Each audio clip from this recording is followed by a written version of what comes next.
from Soul Salt Inc.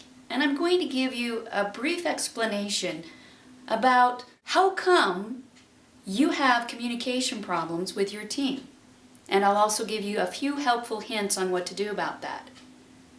When you think about the people on your team, for instance, let's say you have 3 people.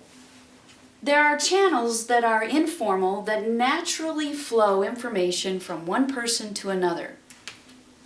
This person speaks to this person speaks to this person speaks to this person person can speak here, this person can speak to 2, and there can be a 3-way communication line. Those are a lot of communication lines.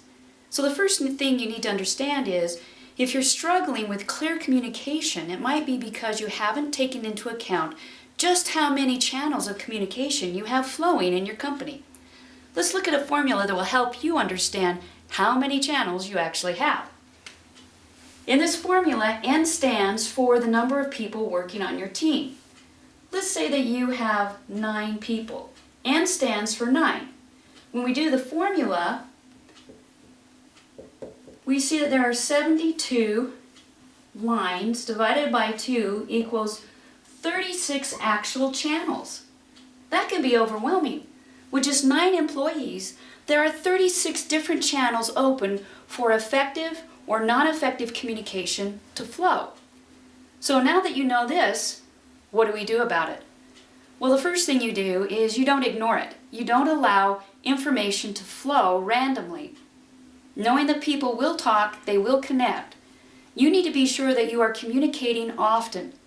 Whenever you leave a space or you leave it empty to not communicate, someone, you can rest assured, is filling in that space. They are communicating, even if it's not the right message. Another thing to consider is to create a communication process. How does communication flow from point A to point B? Do you have a process? Do you have a plan? You need to take that into consideration.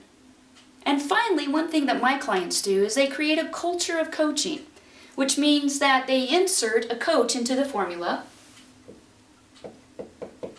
This person may either meet with people individually, once a month, once a week, or with a team.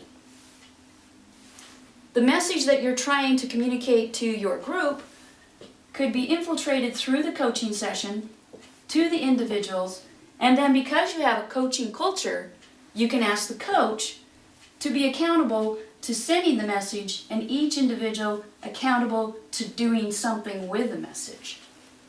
I hope this information has been helpful.